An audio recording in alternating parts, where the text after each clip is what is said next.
Blood stained the snow beneath Lyra's trembling hands. The wolf pup, small, broken, barely breathing, whimpered against her chest as she forced another verse through bloodied lips.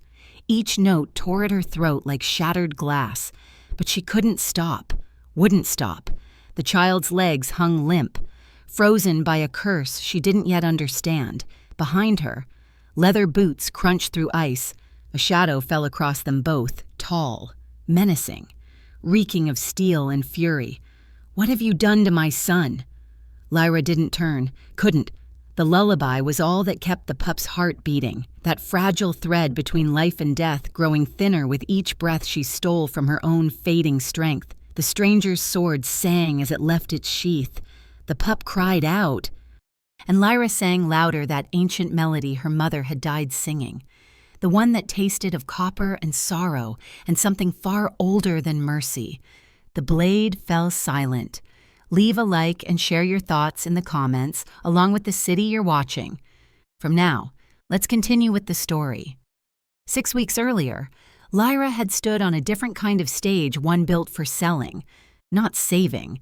The auction hall reeked of wet fur and desperation. Chains bit into her wrists as rough hands positioned her under the torchlight, displaying her like livestock at market. Alpha voices rumbled through the crowd, discussing her worth in cold calculations that made her skin crawl. She searched the faces for one she knew, the man who'd raised her, fed her, told her she mattered, but Morvain wasn't there. He was never there when it counted. "Fresh bloodline," the auctioneer's voice boomed. "Never bred. Omega stock from the Ravenclaw pack. Starting bid 30 gold. Lyra's nails dug crescents into her palms until warm blood trickled between her fingers. Her eyes found the window, a narrow slash of gray sky, the only light in the suffocating darkness. She imagined flying through it, dissolving into mist, becoming nothing. Sold 50 gold to the council's representative. The words hit like a physical blow. Not to some cruel alpha lord, but worse, to the council itself. They'd bought her for their breeding program to produce pure Omega children they could control, use, discard when convenient, but that nightmare paled against the one that came before. 4 months ago, she'd been different, whole. Her hands had cradled the gentle swell of her belly, whispering promises to the life growing inside. Then came the blizzard, and the pack's demands. They needed firewood. They needed water hauled from the frozen stream. They needed her to prove she wasn't useless, even pregnant, even struggling. She'd slipped on ice-slicked stone. The fall hadn't seemed so terrible at first, just a stumble, a cry of surprise. But the cramping started that night. By morning, the bleeding wouldn't stop. She'd begged them to help, to find a healer, to do something. They'd turned away, muttering about weak stock and wasted resources. She'd buried her child alone in the snow, digging with bare hands until her fingers bled and froze. No ceremony, no witnesses, just Lyra and the unbearable weight of a silence that should have been filled with crying. Afterward, the pack's judgment came swift. Damaged goods, defective womb. She couldn't produce healthy offspring anymore. So what use was an Omega who couldn't fulfill her only purpose? Better to recoup their losses, sell her off, let someone else deal with the broken thing she'd become. The night before her transfer to the council, Lyra had made her choice. She'd slipped her chains in the chaos of a shift change and run. Run into the forest where rejected Omegas went to die, where the trees whispered with the voices of the abandoned, where the snow fell like funeral shrouds over forgotten bones. She'd expected death. Instead, she'd found something smaller and more broken than herself waiting in the dark. 30 nights of wandering had taught Lyra the language of this cursed forest, the groan of ice-laden branches, the whisper of wind through hollowed trees, the phantom cries that might have been owls or might have been the ghosts of Omegas who'd walked this path before her. She'd learned to distinguish between the sounds of the living and the echoes of the dead. The crying she heard now was neither. It cut through the blizzard's howl with a piercing desperation that made her chest constrict. At first, she pressed her hands over her ears, certain it was another hallucination. Her mind had been playing tricks lately, conjuring her dead child's cries, her mother's voice calling from the shadows. Phantoms of warmth in this endless cold, but this sound persisted, growing weaker rather than fading. Real things died, illusions simply vanished. Lyra's frozen feet carried her forward before conscious thought could intervene, through drifts that swallowed her to the knees, past skeletal trees that clawed at her tattered cloak, toward the source of that fading whimper. She found him in a hollow beneath an ancient oak's roots, a wolf pup, no bigger than a loaf of bread.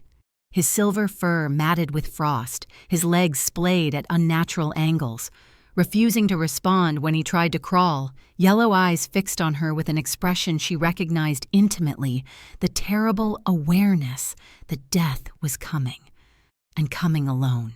Lyra's breath caught. She should walk away, should preserve what little strength remained in her own failing body. This pup belonged to someone powerful, his coat too pure, his features too refined to be anything but highborn. Touching him would mean death if his pack found her. But those eyes held her frozen, reflecting back her own abandonment. Her hands moved without permission, scooping him from the snow grave that would have claimed him by morning. He was so cold, too cold. His heartbeat fluttered against her palm like a dying bird. She stripped off her only cloak, the threadbare thing that was all that stood between her and hypothermia, and wrapped him tight.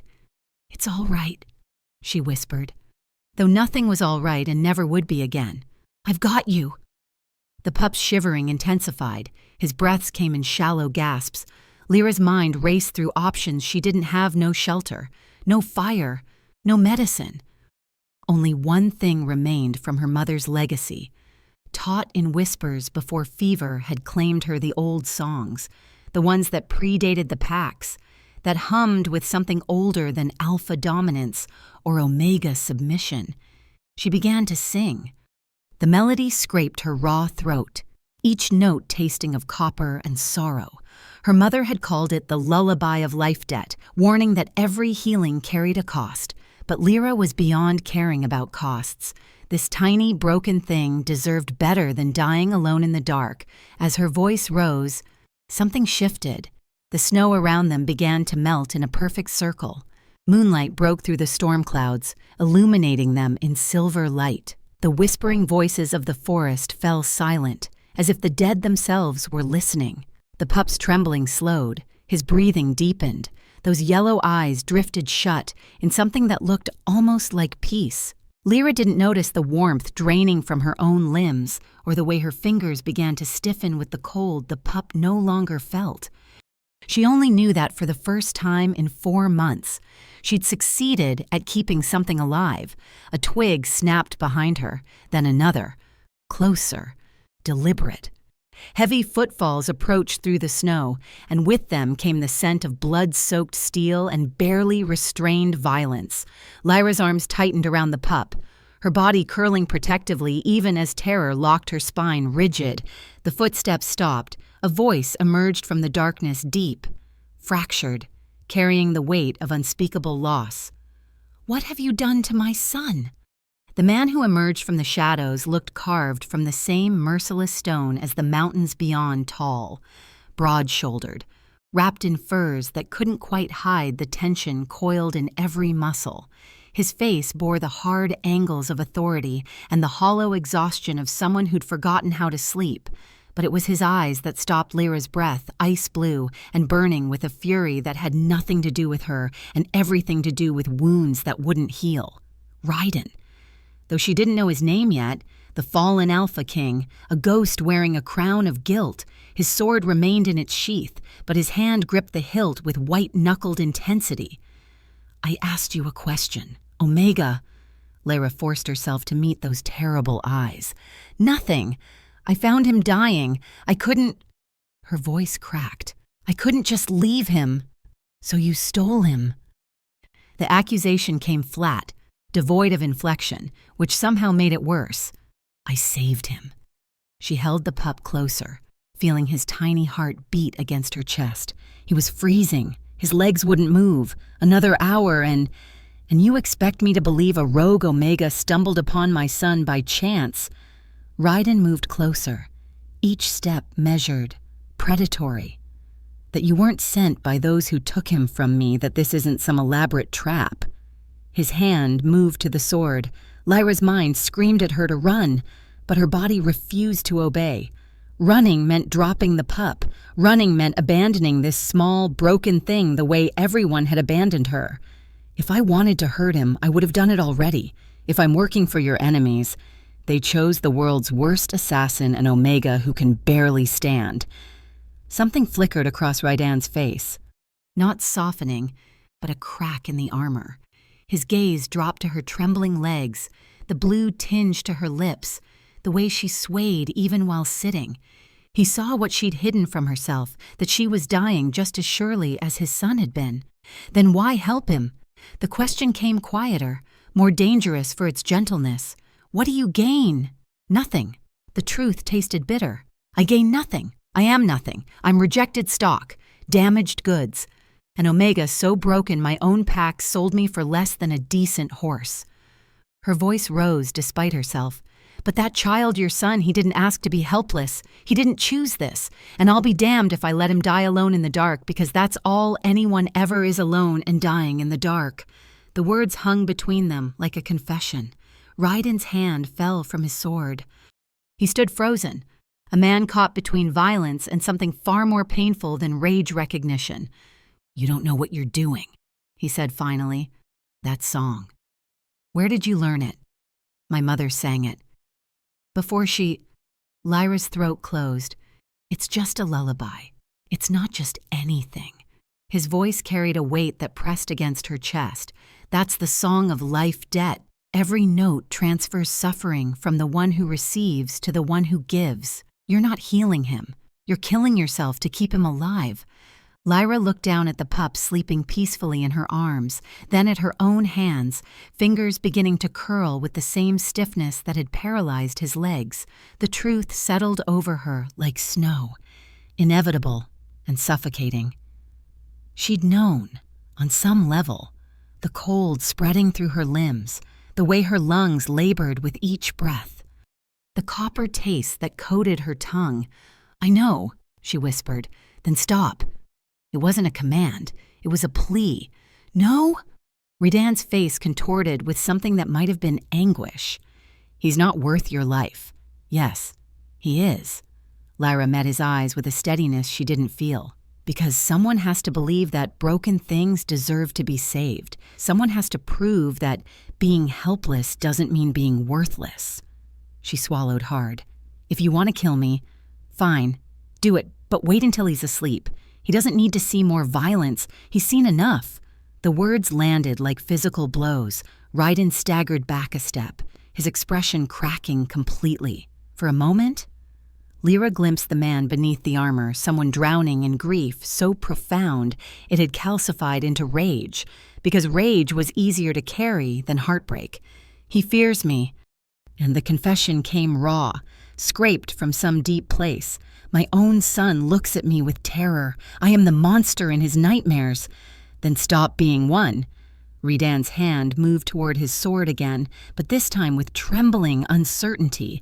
Lyra braced for the blow, for the release of death she'd been courting since burying her own child. At least she'd die having mattered to someone, even if only for a few moments.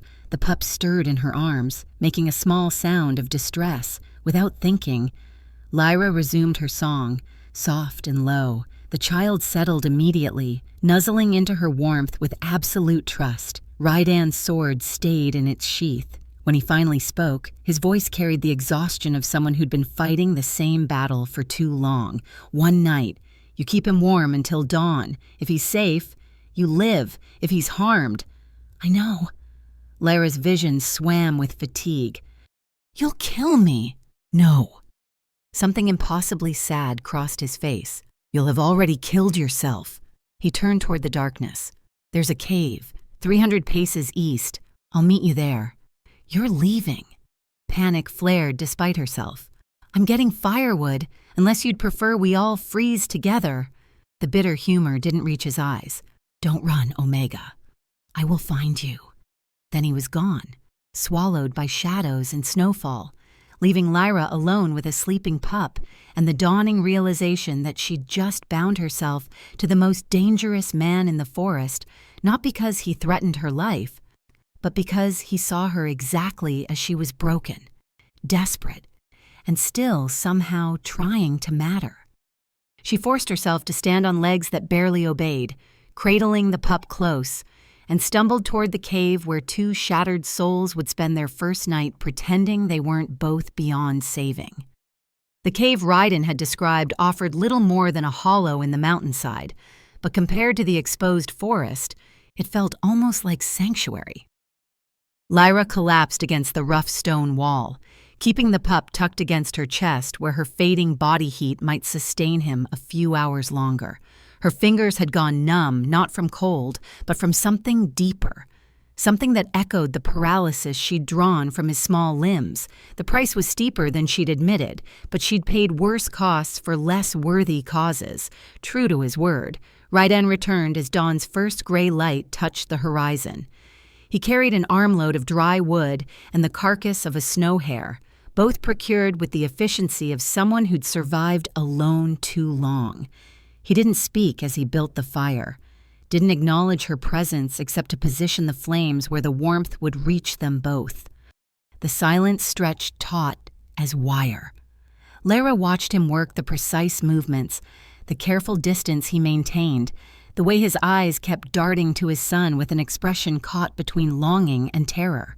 This was a man afraid to touch what he loved, convinced his hands only knew how to destroy.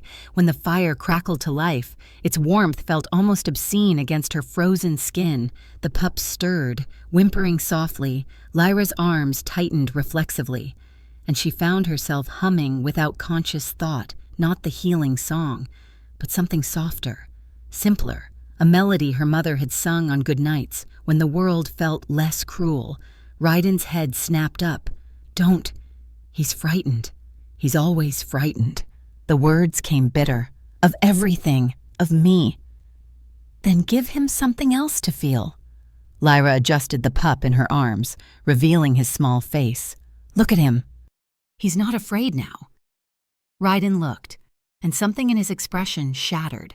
The pup gazed back at his father with drowsy contentment, utterly at peace in the circle of Lyra's embrace. No fear, no flinching, just the simple trust of a child who believed, for the first time in memory, that he was safe. "How?" The question emerged barely above a whisper. "How do you do that?" "I just hold him." Lyra's voice softened. "I don't expect him to be anything other than what he is. Small, hurt, scared. I don't need him to be strong or perfect or whole. I just let him be." The silence that followed felt different, less hostile, more fragile. Ryden turned his attention to the hare, skinning and spitting it with practiced efficiency. But Lyra noticed the tremor in his hands, the way he had to pause and breathe through whatever emotion threatened to overwhelm him. They ate in continued silence. Lyra fed the pup first, tearing off tiny pieces of meat and cooling them with her breath. He ate slowly, carefully, his yellow eyes never leaving her face. Only when he'd had his fill did she take a portion for herself, barely enough to matter. But Ryden said nothing. He simply placed half his own share beside her. Their eyes met across the fire. No words, just an acknowledgement that passed between two people who understood hunger in all its forms for food, for connection, for redemption, that seemed forever out of reach. The second night unfolded much like the first. Ryden disappeared at dusk and returned with provisions. This time he brought not just food, but a worn blanket he must have retrieved from some hidden cache. He tossed it toward Lyra without ceremony, but she caught the gesture for what it was, an offering, however reluctant. By the third night, something had shifted. Ryden no longer retreated to the cave's entrance after delivering supplies. He sat across the fire, watching his son sleep in Lyra's arms with an expression of such raw pain it hurt to witness. She pretended not to notice, giving him privacy for his grief. "Why don't you run?" he asked suddenly. "I told you I'd find you, but you could try. Most would try." Lyra considered the question, studied the sleeping pup, felt the increasing stiffness in her own legs. Where would I go? There's nothing for me out there. No pack, no purpose, no future. She met Ryden's gaze. At least here, I matter, even if only for a little while. Something in his face cracked open. You think you don't matter? You're the only reason he's alive. No, she shook her head slowly. I'm the reason he's comfortable. You're the reason he's alive. You tracked him through a blizzard. You faced down a stranger who might have been an enemy. You chose to trust me with him, even though every instinct probably screamed not to. Her voice gentled. That's love, even if it doesn't feel like it. Ryden looked away, jaw clenched against emotion. When he spoke again, his voice came rough with suppressed feeling. His mother used to sing to him, that same melody you were humming before. He stopped, unable or unwilling to continue. Before she died. Lyra finished quietly. Before I killed her. The words fell like stones into dark water. I didn't know it was her. She'd been changed, transformed by... He stopped again, shaking his head. It doesn't matter. My hands ended her life. And now my son looks at me and sees the monster who murdered his mother. The confession hung in the air between them, terrible and true. Lyra understood then why this broken man kept such careful distance from his child, why he flinched from touch, why he'd rather die than risk causing more harm. He doesn't know that, she said finally. He's 3 years old. He doesn't understand death or blame or any of it. He's just scared because you're scared. I have every reason to be scared. So does he. Lyra's voice gained strength. But someone has to be brave enough to try. Someone has to believe that touching broken things doesn't always break them further. Before Ryden could respond, the pup stirred and woke. His eyes opened, focused, and found his father across the flames. For a long moment, they simply looked at each other, this damaged man and his damaged son, separated by grief and guilt and 3 feet of fire-lit air that might as well have been an ocean. Then the pup did something that stopped both their hearts. He crawled, not toward Lyra, though she'd been his whole world for 3 days, toward Ryden, slowly, painfully, dragging legs that barely responded. The child pulled himself across the cave floor toward the man who terrified him. Ryden froze. What is he? He wants you. Lyra's eyes burned with tears she refused to shed. He's asking for his father. No! Panic crept into Ryden's voice. I'll hurt him. I always hurt. Then hurt him by walking away, or save him by staying. Lyra's voice turned sharp. But don't you dare make that child crawl to you just to watch you leave. Don't you dare. The pup reached Ryden's knees and raised trembling arms in the universal gesture of a child seeking comfort. Pick me up, hold me, love me despite everything that's broken. Ryden's hands hovered, shaking so violently he could barely control them, his face contorted with anguish. I don't know how. I don't remember how. Yes, you do. Lyra's voice softened. You just think you've lost the right, but love isn't a right. It's a choice, and he's choosing you. So choose him back. Something broke in Ryden, then the last brittle shell of resistance that had kept him frozen. His hands descended with infinite care, lifting his son for the first time since the curse had taken root. The pup made a small sound of contentment and buried his face against his father's chest, tiny fingers clutching at worn leather. Ryden's shoulders shook. No sound emerged, but Lyra knew crying when she saw it, the silent kind that comes from wounds too deep for voice. She rose quietly, giving them privacy, and moved toward the cave entrance despite the way her legs screamed protest. The night air bit at her exposed skin. Behind her, she heard Ryden's broken whisper, I'm sorry. God, I'm so sorry I wasn't there. Lyra leaned against cold stone and pressed a hand to her mouth. Tasting blood, the transfer was accelerating. She had days left, not weeks, but watching that reunion, seeing that small broken child finally held by his equally broken father, she couldn't bring herself to regret the cost. Some things were worth dying for, This moment of healing, of a family beginning to remember what they'd been, this was worth everything. When she returned to the fire, the pup slept peacefully in Rydan's arms. The man looked up at her with eyes that held something new, something that hadn't been there before, gratitude mixed with dawning horror as he truly saw her for the first time. "Your hands," he said hoarsely. "They're starting to curl, like his were." Lyra sat down slowly, tucking her hands beneath the blanket. "I know. How long? Does it matter?" "Yes." The word came fierce. "It matters." But Lyra only smiled sad, knowing, already letting go, and said nothing at all. Morning arrived with Lyra's collapse. She woke on the cave floor with no memory of falling, her legs splayed at angles they shouldn't bend, completely unresponsive to her commands. Copper flooded her mouth. She'd bitten her tongue in the fall. The pup slept peacefully nearby, legs stronger, breathing easier, while hers had become dead weight. Rydan knelt beside her, face drained of color. "How long have you been hiding this?" "I wasn't hiding it." Blood stained her lips as she spoke. "I just didn't see the point in mentioning what we both already knew." His hands hovered over her, afraid to touch, afraid not to. You're dying."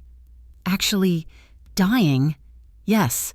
The word came easier than it should have, perhaps because she'd been dying since the moment she'd buried her child in frozen ground, since the auction block, since birth itself. This was just the first time dying felt like it meant something. "Then stop singing!" Desperation cracked his voice. "Stop whatever you're doing and let it reverse." "It doesn't reverse." Lyra tried to sit up and failed, her arms trembling with effort.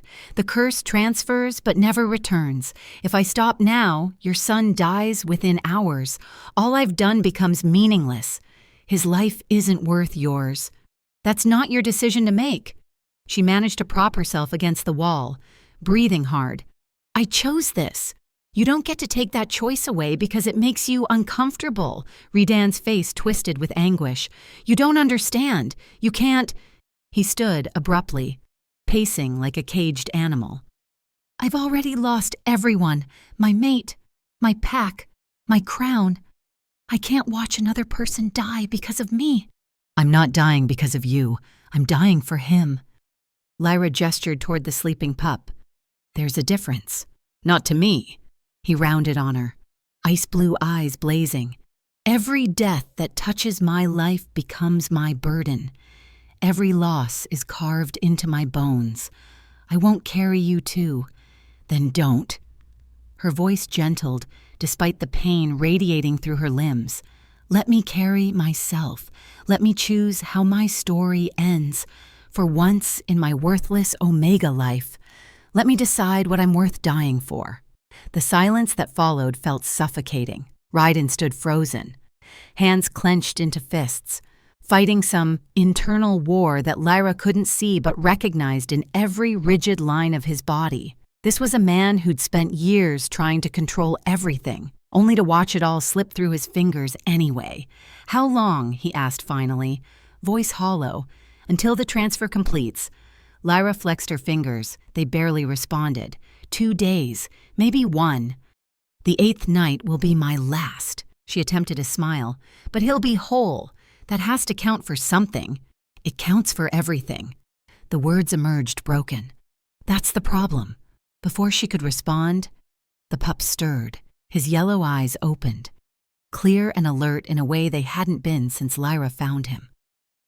He looked at her, then at his father, then back to her with an expression of concern too old for his small face. Children who'd suffered learned to read pain in others. He crawled to Lyra and placed a tiny paw on her useless leg. The gesture was so achingly human, so full of understanding, that Lyra's composure finally cracked. Tears she'd held back for days spilled down her cheeks. "It's all right, little one," she whispered. "I'm all right." But she wasn't, and they all knew it. Rydan watched this exchange with something like devastation on his face. Then he did something Lyra never expected. He moved to sit beside her, close enough that their shoulders touched. Not speaking, not offering false comfort, just present, sharing the weight of what was coming. They remained that way until the pup fell asleep between them, one small body bridging two broken souls who'd found each other in the dark. Hours passed in careful silence before Redan spoke again. "Tell me about the song. Everything. There must be something in the magic itself. Some loophole. Some way to—" "There isn't." Lyra cut him off gently. "My mother explained it before she died. The life debt song is absolute. Once begun, it completes or kills the singer. There's no middle ground. Your mother sang it too." Understanding dawned in his eyes. "That's how she died. She saved someone, and it killed her." "She saved me." The admission came with difficulty. "I was born wrong, legs twisted, lungs weak. The midwives said I wouldn't survive the night, but my mother sang and I lived, and she—" Lyra's voice broke. 3 days later, she couldn't breathe. Her lungs had taken what my lungs couldn't handle. Rydan's hand found hers, squeezing with careful pressure. "Then you know exactly what you're doing. You watched this destroy your mother. And you chose it anyway. Because she taught me that some lives are worth the cost, that being broken doesn't mean being unworthy of saving." Lyra met his gaze. "Your son is worth it. He's worth everything. So are you." The words came fierce, almost angry. "You're worth saving too. Why can't you see that—" "Because no one ever showed me." The truth emerged stark and painful. My pack sold me. My child died. Every person I've ever loved either left or died or wished I'd never been born. This, she gestured between herself and the sleeping pup, is the first time in my life that my existence has mattered to anyone. Can you understand that? For 8 days, I've been necessary. I've been needed. I've been enough. Ryden's jaw clenched. You shouldn't have to die to feel worthy. Maybe not. But I'd rather die necessary than live invisible. The stark honesty of it seemed to rob him of words. He sat there, still holding her hand, while the fire burned low and shadows deepened. When he finally spoke again, his voice carried a strange resolve. "Then I'm going back." Lyra's head snapped up. "Back where? To my old territory, to the council that cast me out." His eyes held a determination that frightened her. "There are healers there, old magic, resources I don't have access to here. If anyone can break this curse without killing you both, they can't. They hate you." Lyra remembered fragments of his earlier confession. "You said you lost everything. Why would they help?" "They wouldn't help me." A bitter smile crossed his face. "But I'll make them help you. I'll beg if I have to. I'll trade whatever they want, my pride, my name, my life, if necessary." "No!" Panic flooded through her. "You can't. They'll kill you the moment you step into their territory. Let them try." He stood, his posture shifting into something commanding, dangerous. "I've survived worse than death, and I won't sit here and watch you fade while there's even a chance." He looked down at her with an expression that made her chest tighten. "You taught me that some things are worth fighting for. Now let me fight for you." Before Lyra could protest further, the cave entrance darkened. A presence materialized from the shadows, massive, ancient, radiating power that made the hair on her arms stand on end. The figure stepped into the firelight, and Lyra's world tilted sideways. The newcomer was elderly but formidable, wrapped in furs that seemed to move with their own life. Scars carved a map of violence across his weathered face, but it was his eyes that stopped her breath yellow, like the pup's, burning with an intelligence that bordered on madness. "Hello, daughter?" His voice rumbled like distant thunder. "Did you enjoy playing nursemaid?" Lyra's mouth went dry. "What did you call me?" "You heard correctly." The man, this stranger who radiated wrongness, smiled without warmth. "Though I suppose we've never been formally introduced. How rude of me." He executed a mocking bow. "I am Morvain, your father, and the architect of your current predicament." And the world seemed to contract around those words. Lyra's mind raced backward through fragmented memories, a man running during an attack, her mother screaming a name, the pack elders discussing how they'd acquired an orphaned Omega child. She'd always assumed her father had died in the raid, but he hadn't died. He'd run. He'd abandoned them, and now he stood before her. claiming kinship with the casual cruelty of someone dropping a bomb and watching it detonate. Raiden moved with lethal speed, placing himself between Morvain and his son. "Get out." "Oh, I don't think so." Morvain's smile widened. "We have so much to discuss." "For instance." His gaze slid to Lyra, cold and calculating. "Did my dear daughter tell you why she was really drawn to your son, why she so conveniently appeared at exactly the right moment? She saved him." Raiden's voice could have cut glass. "She saved him because I engineered every moment of her pathetic life to lead her here." Morvain circled them slowly. Predatory. The rejection by her pack. "My suggestion to their alpha, the auction, my gold in the council's coffers, even her escape into this specific forest, I left a trail a blind Omega could follow." Horror crawled up Lyra's spine. "No, that's not your lying." "Am I?" Morvain pulled a small vial from his furs filled with dark liquid that seemed to writhe. "This is what I cursed your boy with. Raidan, a concentrated poison that transfers to whoever tries to heal him. I needed someone pure of heart, stupid enough to sacrifice themselves, and desperate enough not to question providence." He looked at Lyra with something like pity. "You fit perfectly." "Why—" The word tore from her throat. "If you needed someone to die, why not just kill them yourself?" "Because, sweet child, I don't need you dead. I need you transformed." His smile turned vicious. 8 nights of absorbing curse magic. One more night will complete the transformation, then I'll extract your blood, now infused with enough dark power to kill every alpha in a 100-mile radius, including the council that betrayed me, including dear Raiden here. Raiden's face had gone ashen. "You planned this from the beginning. The curse, the timing, everything." "Not everything." Morvain's expression soured. "I didn't anticipate you'd find them so quickly. I expected my daughter to complete the 9th night alone, making extraction simpler. But this works too."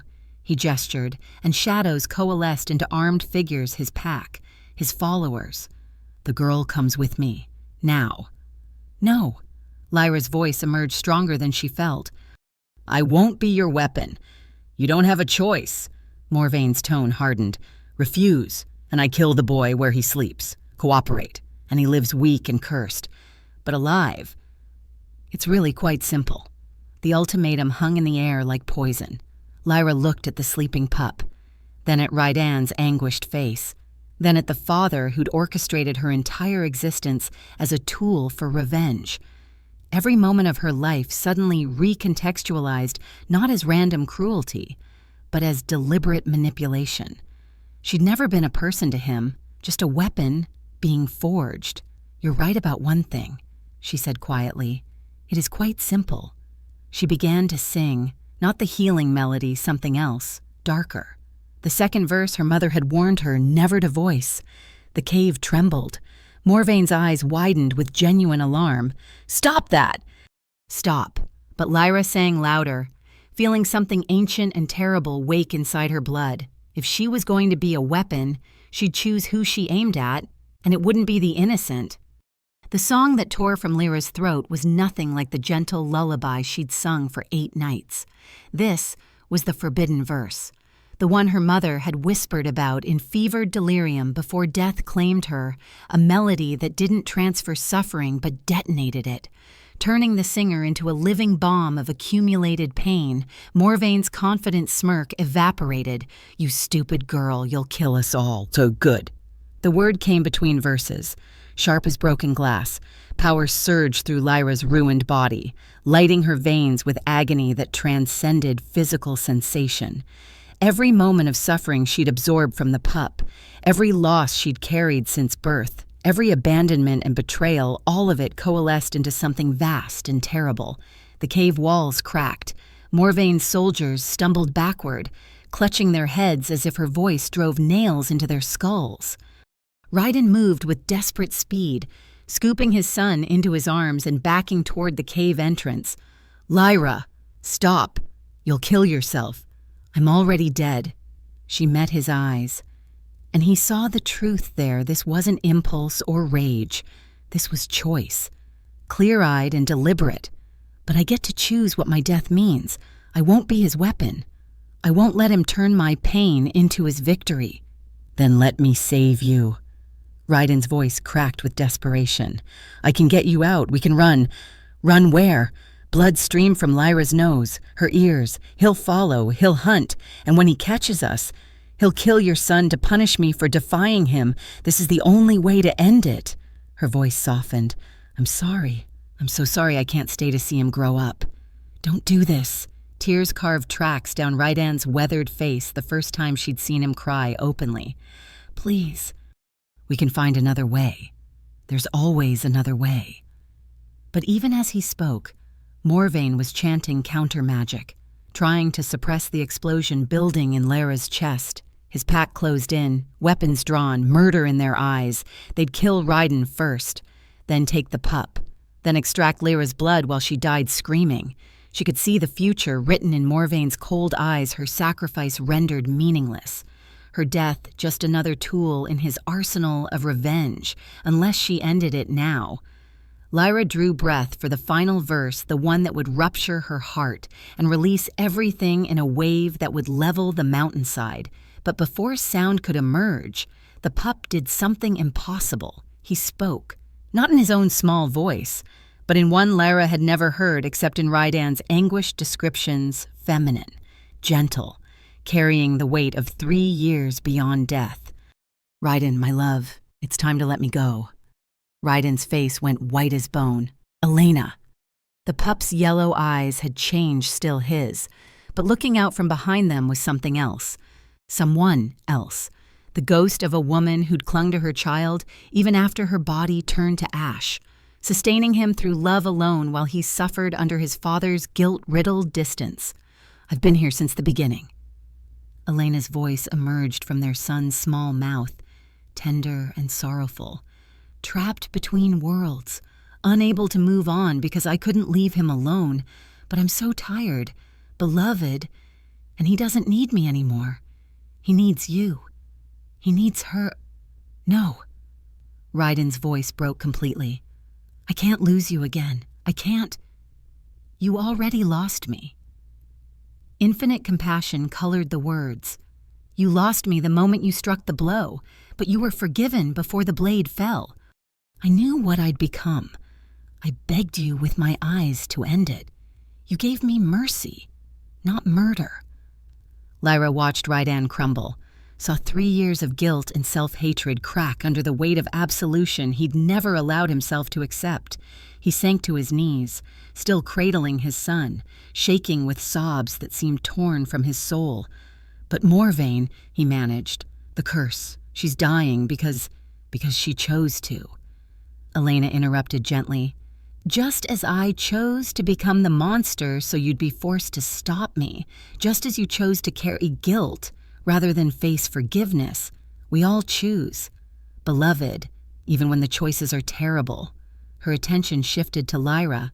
Especially then, Lyra felt the explosive power building in her chest begin to waver. I have to stop him. He'll keep killing, keep destroying, and you'll die having saved no one. Elena's voice held steel beneath the gentleness. Your death won't stop him. It'll only feed his rage, give him justification for greater atrocities. Is that the legacy you want, to be the reason he murders hundreds? Then what do? Desperation cracked Lyra's voice.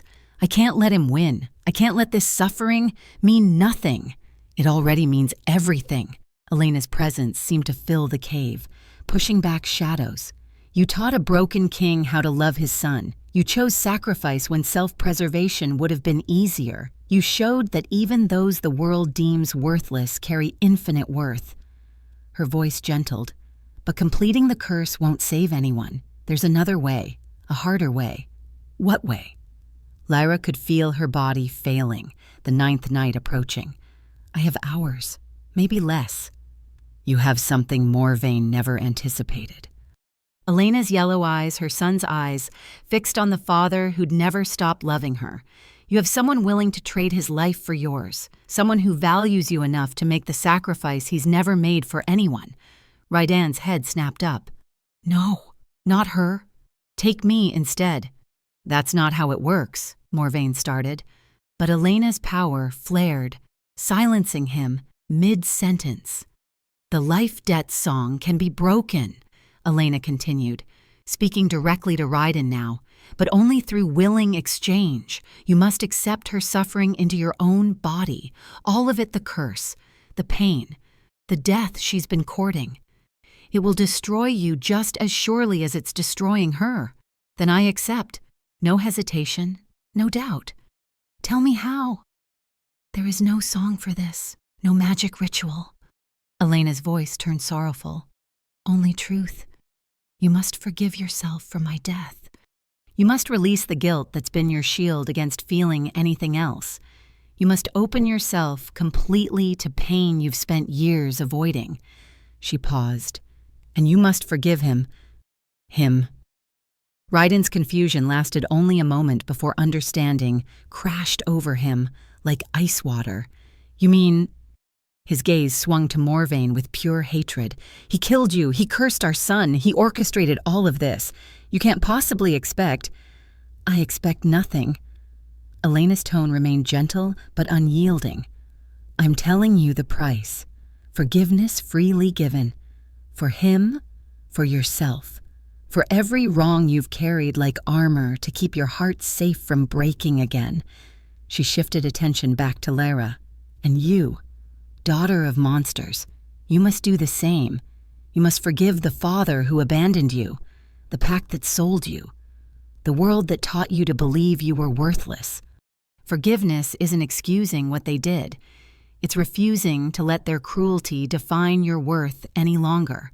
I can't. Lyra's voice emerged small, broken. How do I forgive what killed my mother, what stole my child, what made my entire existence a manipulation? By choosing freedom over chains, Elena's presence began to fade, the pup's body slumping with exhaustion. By deciding that your story doesn't end in his victory, by living not in spite of the pain, but because of what you learned from carrying it. Her voice dropped to barely a whisper. The curse breaks at dawn. You both have, until then, to decide, die, righteous and angry. Or live, messy and free. Choose wisely. Choose quickly.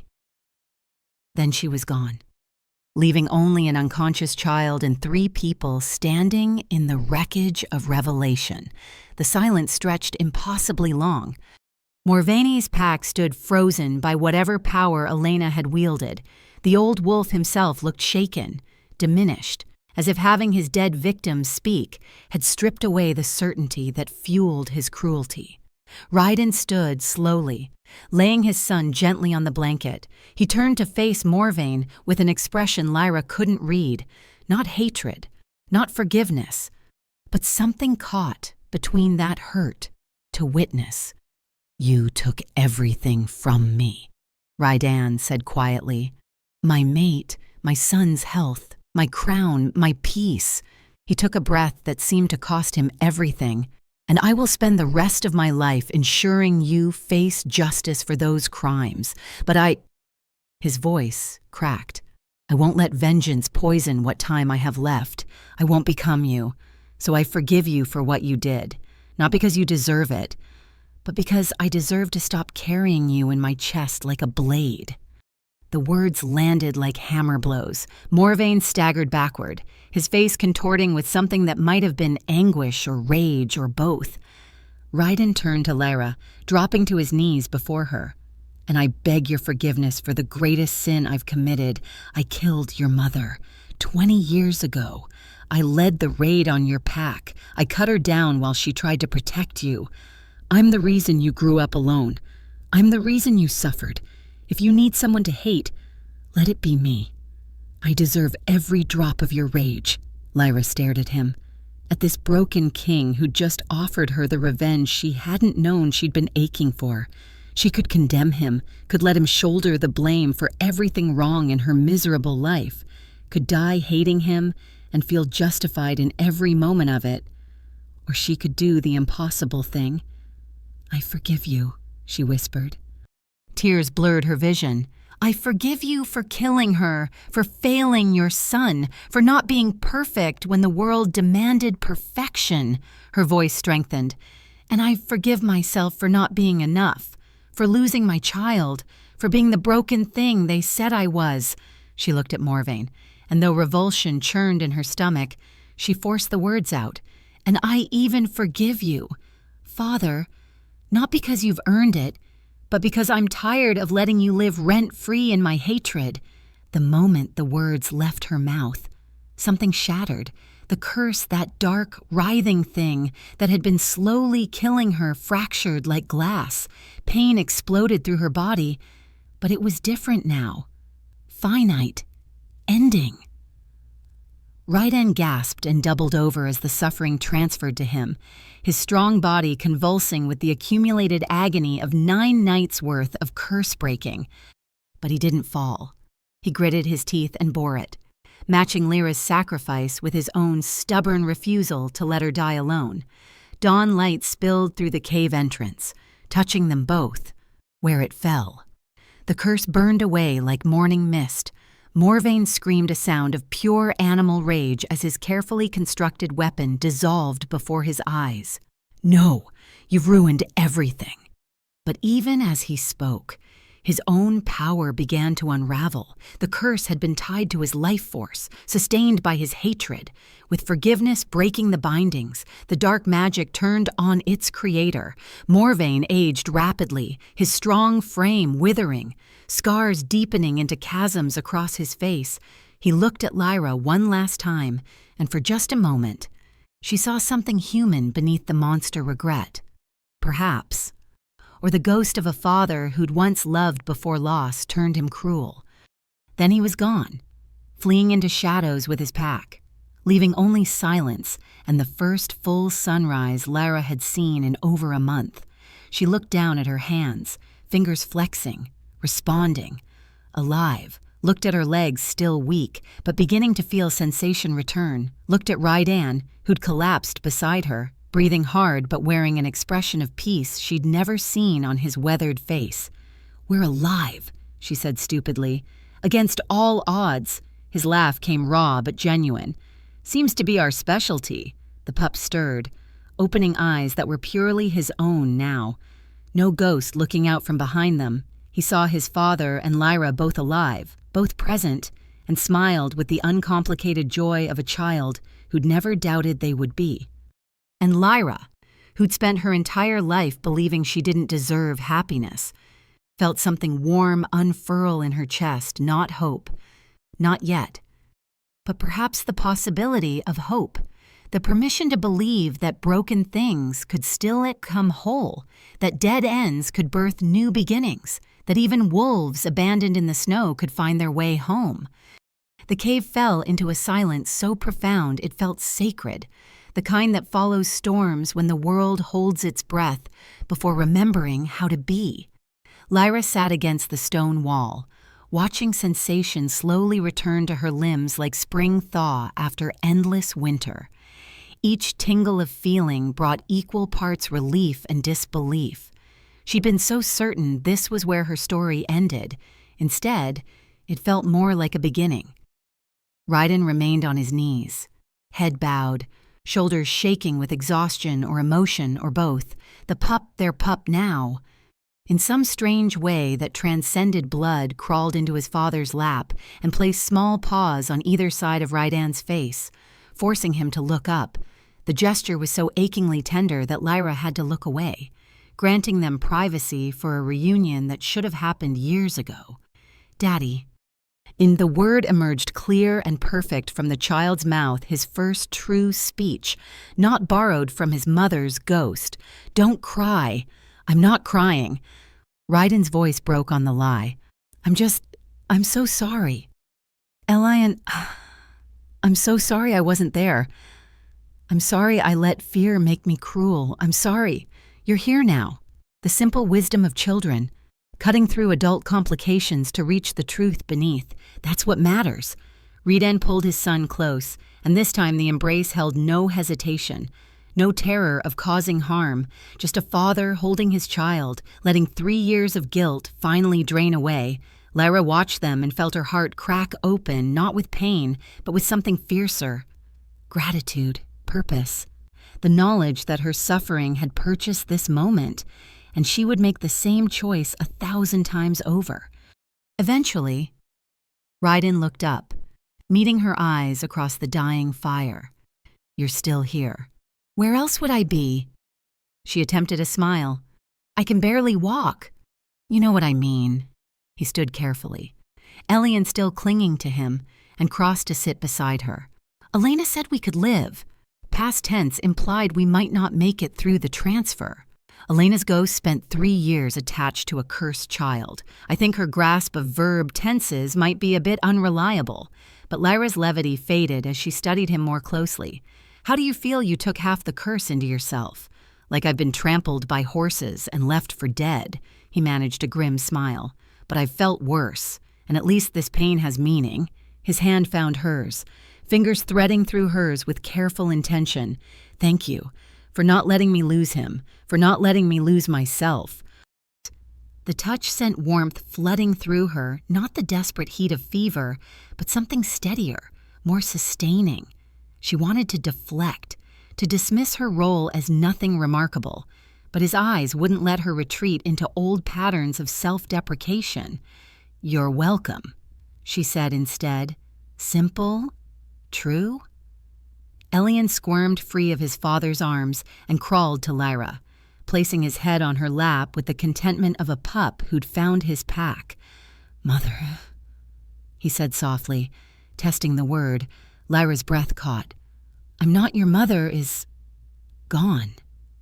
No sadness in the word, just acknowledgement. "She said goodbye. She said you would stay." Yellow eyes lifted to meet hers, holding certainty that defied his young years. "She said you're my mother now, if you want to be." If she wanted to be. As if there were any question.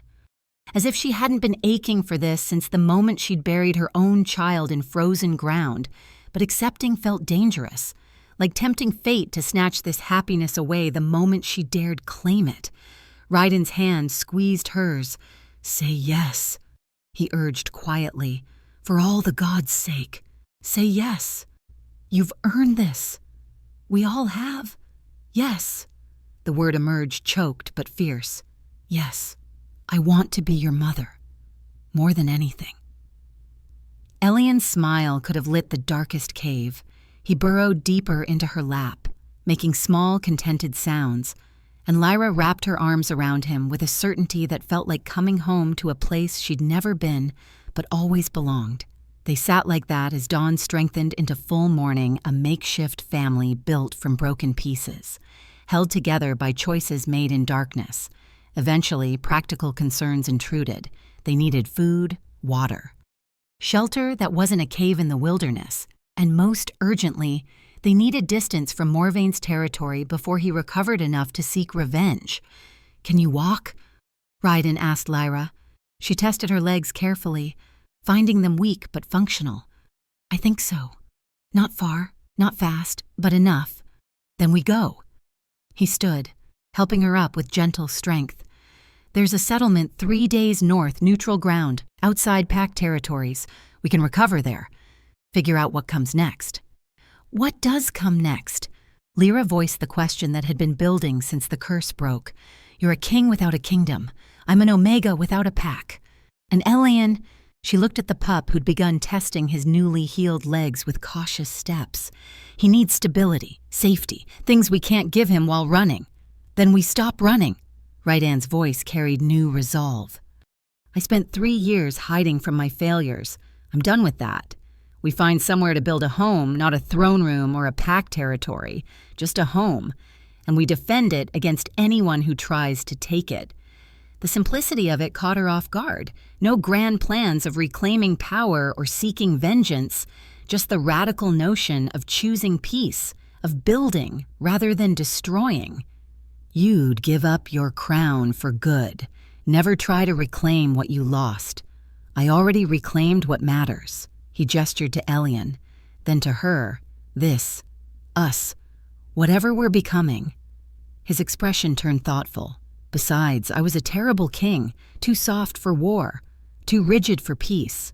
But I think I could be a good father, a decent partner, given time and patience. He met her eyes.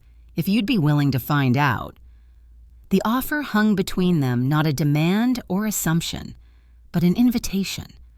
Lyra considered it, weighed it against the life she'd known before, slavery and rejection versus chosen family, isolation versus belonging. The calculation wasn't difficult.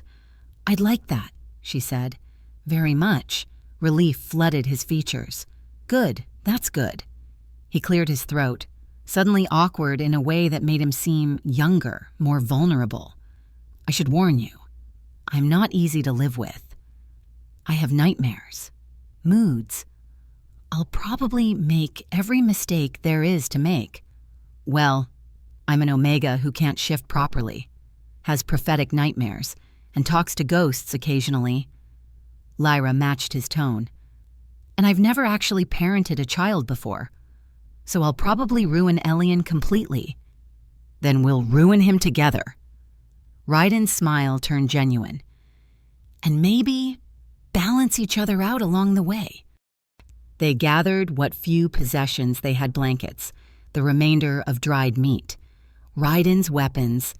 Elian watched their preparations with the solemn focus of a child who understood that his life was changing but trusted the adults to guide him safely through the transition.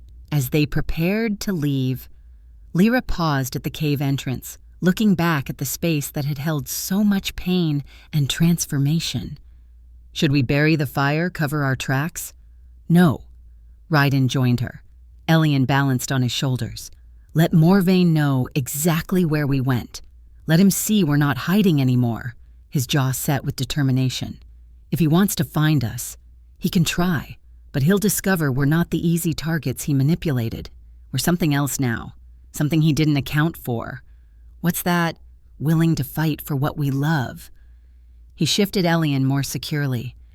"That makes us dangerous in ways he can't comprehend, because he's spent so long hating that he's forgotten what it means to have something worth protecting." They walked into morning light, leaving the cave and its ghosts behind. The journey north proved difficult. Lyra's stamina remained limited.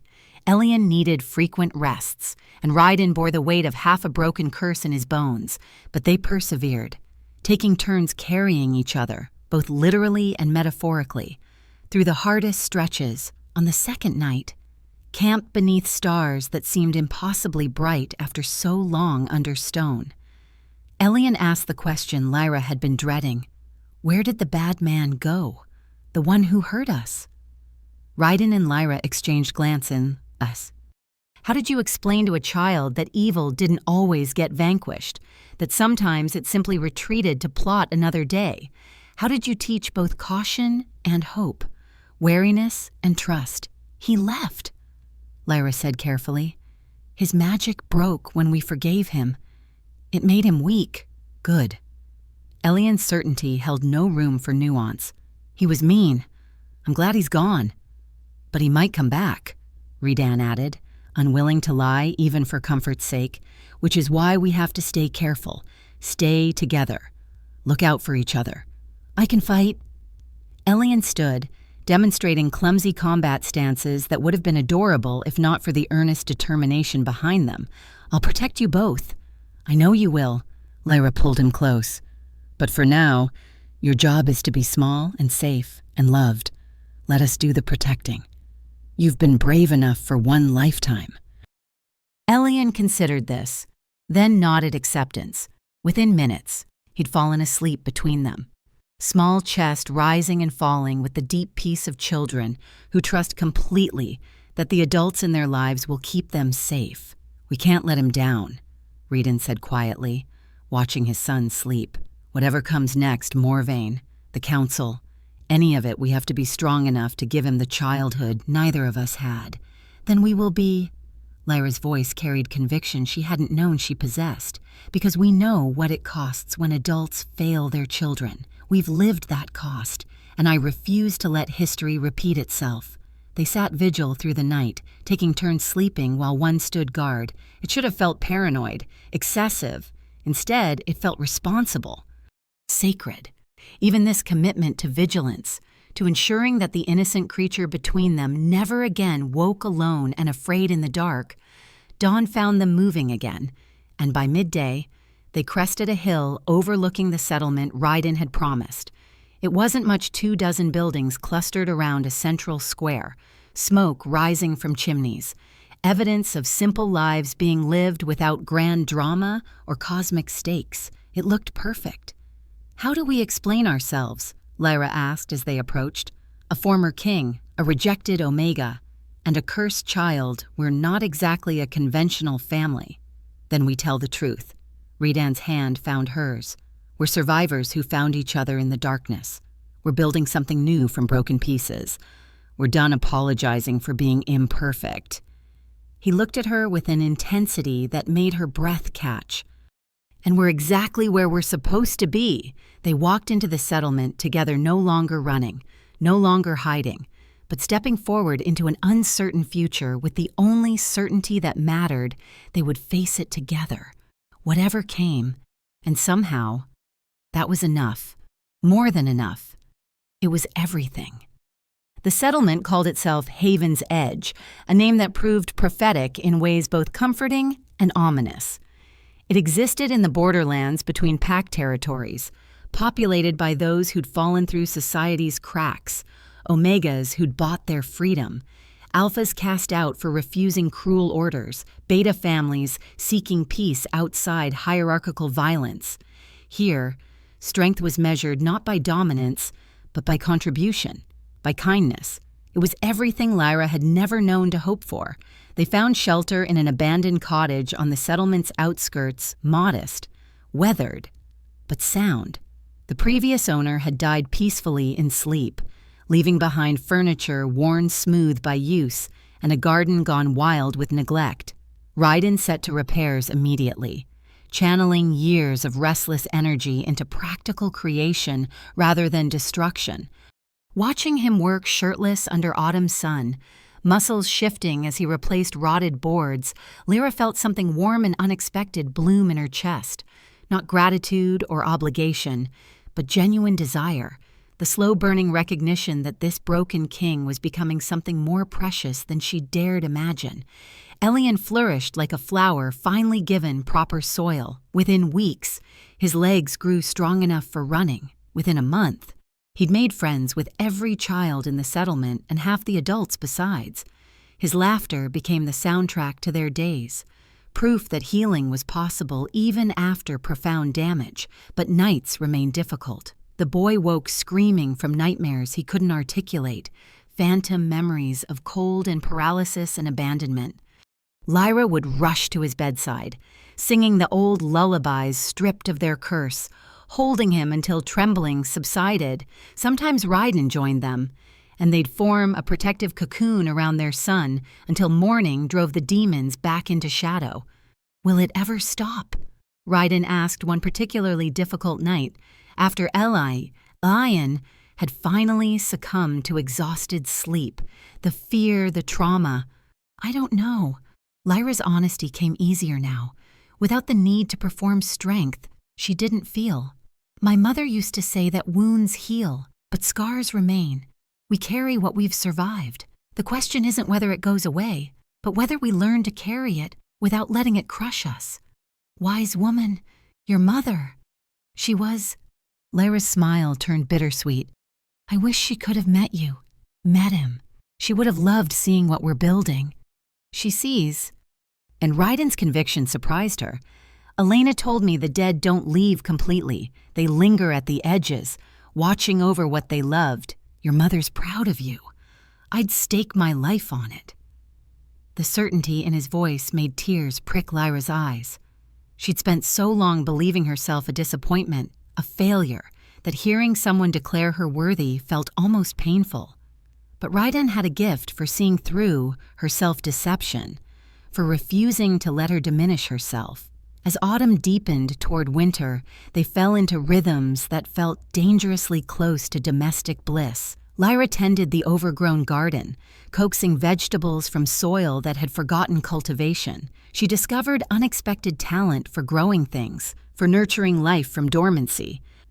The settlement's healer, an elderly beta named Constance, began teaching her herb craft which plants healed, which poisoned, how to read a body's needs through touch and observation. "You've got the gift," Constance said one afternoon, watching Lyra intuitively diagnose a child's fever. "The hands know before the mind understands. That's rare, precious." The praise should have felt foreign, uncomfortable.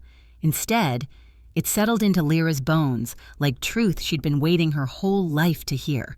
She did have gifts, worth, purpose beyond producing offspring or serving pack hierarchy. Here, in this place of outcasts and wanderers, she was discovering who she might become when freed from others' expectations. Ryden noticed the change in her, commented on it with the careful observation of someone learning to see beauty again after years of blindness. "You're different now, stronger." "Hell, not stronger."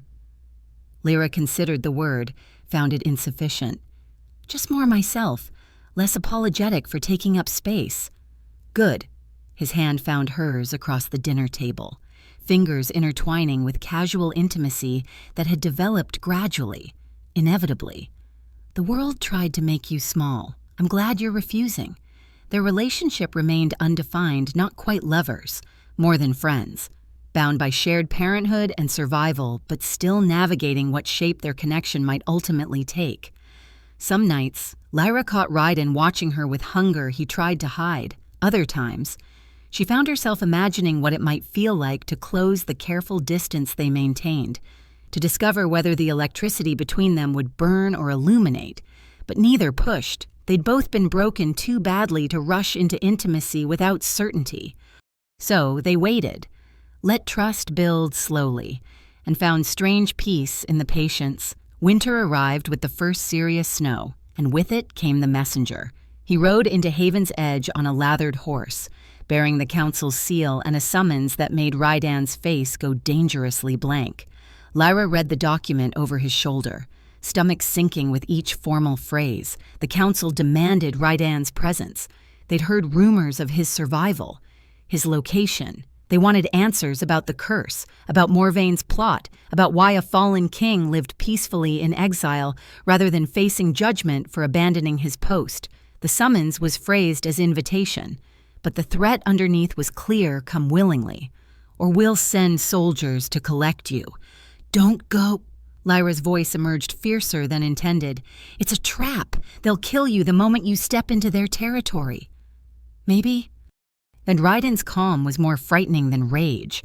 "Or maybe this is the reckoning I've been avoiding. They deserve answers. My former pack deserves closure." "Your former pack cast you out for refusing to murder your own son. They deserve nothing. They deserve a king who doesn't run from consequences." He set the summons aside, meeting her eyes with terrible resolve. "I can't build a life here while that debt remains unpaid. If I ignore this, they'll keep coming. Eventually they'll bring war to Haven's Edge, to Elian, to you. I won't allow that." "Then we go together." Lyra's decision crystallized instantly. "You don't face them alone." "Absolutely not. If they kill you, what do you think happens to Elian and me? We're targets by association. At least together we can strategize, present a united front." She crossed her arms, immovable. "I didn't survive 9 days of curse breaking to watch you throw your life away on nobility. We're a family now. We face threats as a family." Ryden looked ready to argue, then recognized the futility. This was the woman who'd chosen death rather than become a weapon, who'd forgiven her father's manipulation even while it poisoned her blood when she dug in her heels. Mountains moved sooner than she did. "Fine," he scrubbed a hand across his face. "But Elian stays here, with Constance. I won't risk him." "Agreed." That much Lyra wouldn't compromise. Their son had suffered enough. They told Elian together, framing it as temporary business rather than potential catastrophe. The boy's face crumpled with fear, but he nodded understanding with the heartbreaking maturity of children forced to grow up too fast. "You'll come back." His small voice carried all the abandonment he'd survived. "We will." Ryden pulled him close. "I swear it on everything I am. We will come back to you. Promise." Elian held up his smallest finger, a gesture he'd learned from other children, the pinky swear that apparently held cosmic weight among the young. Ryden linked his finger with his son's. "I promise." Lyra added hers to the chain, completing the circuit. "Nothing will keep us from you. Nothing." They departed at dawn, leaving Elian in Constance's capable care. The journey south took 5 days through increasingly hostile territory. Other travelers gave them wide berth. Sensing danger in the grim purpose radiating from Rydan, Lyra stayed close, one hand always near the knife Constance had insisted she carry. The council's stronghold loomed against gray skies, all black stone and sharp angles, built to intimidate rather than welcome. Guards met them at the gates, expressions hostile until Rydan identified himself. Then hostility shifted to shocked recognition, to hurried consultation, to grudging escort deeper into the fortress. They were brought before the full council, 7 alphas of varying ages, seated in judgment like gods passing sentence on mortals. Lyra recognized the eldest from Rydan's descriptions, Aldrich, who'd orchestrated his exile. The old wolf regarded them with cold calculation. "Rydan Frost, returned from the dead." Aldrich's voice carried theatrical surprise. "And you brought the Omega. How unexpected?" "Her name is Lyra." Rydan's tone brooked no disrespect. "And she has as much right to speak here as I do. More, considering she saved my son's life while you plotted to end it." Murmurs rippled through the council. Aldrich's expression hardened. "Strong words from a king who abandoned his people. I abandoned a crown that was being used to justify atrocities." Rydan stood his ground. "When you ordered me to execute my own son because his disability offended your sense of purity, I made a choice. I chose him. I'd make the same choice again. And that disloyalty cost lives." Another council member, a woman with scars like trophies, leaned forward. "Morvain's rebellion gained strength in your absence. Pacts fell. Innocents died. Their blood is on your hands." "No," Lyra's voice cut through the chamber with unexpected authority. "Their blood is on your hands. You created the conditions that made rebellion attractive. You enforced purity laws that treated disabled children as disposable. You turned leadership into tyranny, then acted shocked when people fought back. The silence that followed felt explosive. Alphas didn't tolerate Omegas speaking out of turn, let alone accusing them of wrongdoing. Lyra braced for retaliation, but Rydan's hand found hers, squeezing support. Aldrich's laugh emerged cold and humorless. "The Omega lectures us on governance. Rich." He turned his attention back to Rydan. "Here's what happens now. You face trial for abandoning your post. If found guilty, which you will be, you'll be executed. The Omega can return to whatever hovel she crawled from, and your son—" He smiled without warmth. "We'll discuss appropriate placement for the boy. You won't touch my son." Rydan's voice dropped to something deadly. "That's not negotiable. You're in no position to negotiate." Aldrich gestured, and guards moved forward. "Take them to holding. Trial convenes at dawn." As guards closed in, something in Lyra snapped. She'd spent her whole life accepting others' judgments, internalizing their cruelty as truth. But standing in this chamber of smug alphas who'd never known real suffering, who'd built their power on the backs of the vulnerable, she found her voice in a way that transcended personal fear. "You want to know why Morvain rebelled?" She pulled free of the guard reaching for her, addressing the entire council. "Because you taught him that power justifies any cruelty, that weakness deserves extinction, that love is secondary to strength." Her voice rose. "You created him. You created every rebel who's risen against you, and you'll keep creating them until you learn that a kingdom built on fear will always crumble from within." "Silence her," Aldrich commanded, But Lyra wasn't finished. Raiden gave up his crown to save his son. That's not weakness, that's what real strength looks like. He chose love over power. He chose mercy over pride. And he's become twice the leader you'll ever be because he learned what you refuse to. That true authority comes from service, not domination. Enough. Aldrich rose, face mottled with rage. You speak treason. Both of you will face execution. No. A new voice echoed through the chamber, young, fierce, backed by murmuring agreement. They speak truth. Lyra turned to see a group of younger pack members entering, led by a woman whose face bore familiar scars. She'd been at the auction, one of the few who'd looked away when Lyra was displayed like meat. Now she stood before the council with defiant certainty. We've been listening to stories from Haven's Edge, the woman continued, about a place where strength is measured by character, not dominance, where the wounded are healed, not culled, where an Omega can grow herbs and an Alpha can lay down his crown without being called traitor. She looked at Raiden. You didn't abandon us. You showed us a better way, and some of us are ready to follow. More voices joined hers, younger Alphas, Betas, even Omegas who'd somehow gained entry to this forbidden space, a chorus of dissent growing louder, bolder, impossible to silence. Aldrich's face purpled. This is mutiny. This is evolution. The scarred woman smiled. The old ways are dying. You can die with them, or adapt. Your choice. The standoff stretched taut as wire. Lyra felt Raiden's hand tighten on hers, both of them suspended between hope and disaster. Everything they'd built hung in this moment: their safety, their future, their son's chance at a life free from this poison. Then Aldrich did something unexpected. He laughed. Not with humor, but with the bitter acknowledgement of someone watching their certainty crumble. You've won, he said finally, sinking back into his seat. Not through strength, but through this betterment. Fine, take your followers and go. Build your little utopia. But don't come begging when reality teaches you that kindness doesn't keep wolves fed. We won't need to. Raiden's voice carried quiet confidence. Because we'll be too busy proving you wrong. They were escorted from the stronghold, not as prisoners, but as victors of a battle fought with words rather than weapons. The young rebels followed, dozens of them, ready to forsake the old ways for the possibility of something better. By the time they reached Haven's Edge, their small settlement had tripled in size, an exodus of hope, following the path Raiden and Lyra had blazed simply by choosing each other over power.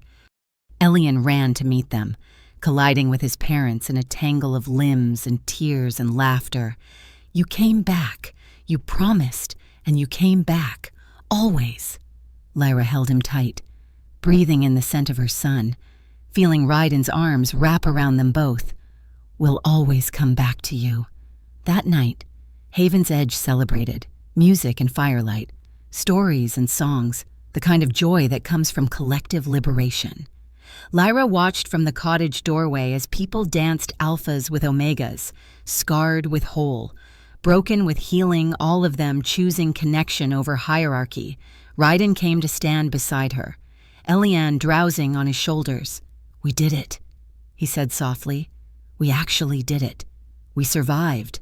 Lyra leaned into his warmth, and we showed others how to do the same.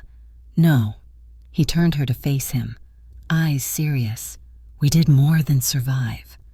We built something worth surviving for. We chose love when it would have been easier to choose hate. We chose each other when the world said we shouldn't.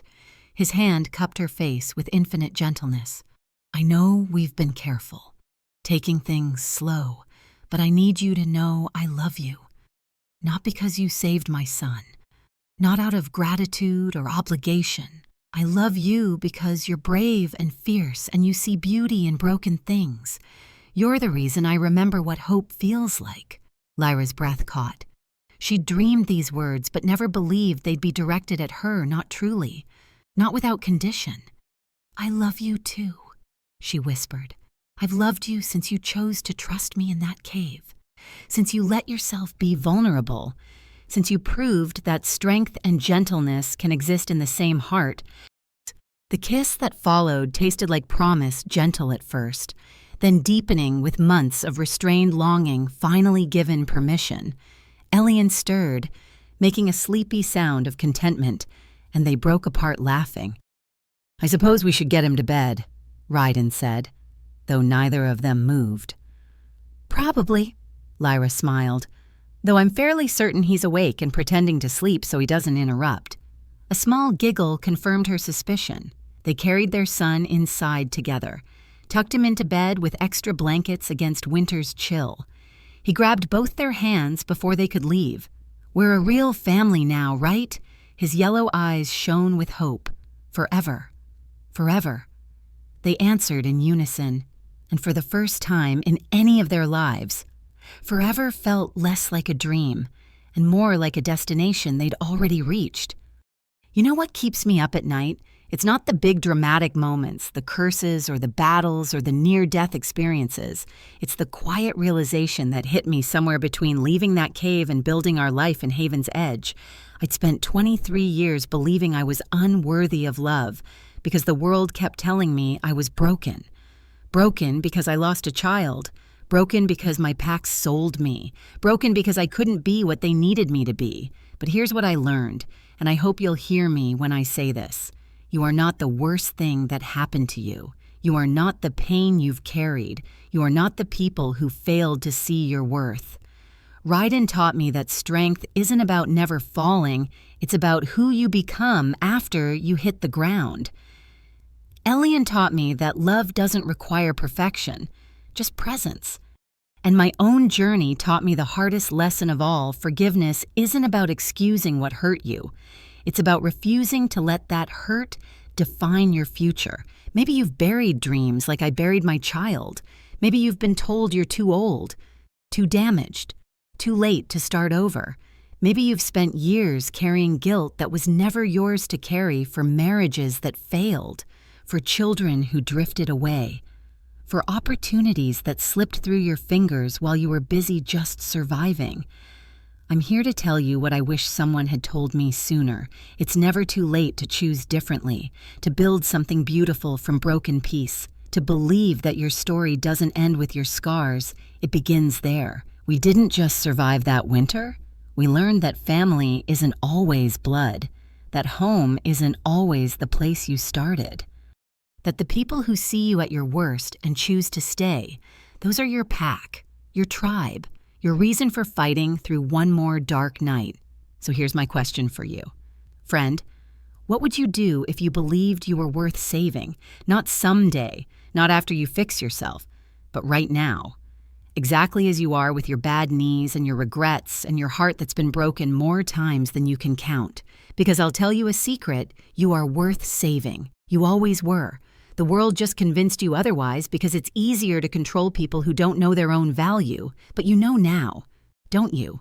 You feel it stirring that small, that stubborn voice that says, maybe, just maybe. There's still time. There's still hope. There's still a chance to become the person you were meant to be before life taught you to play small.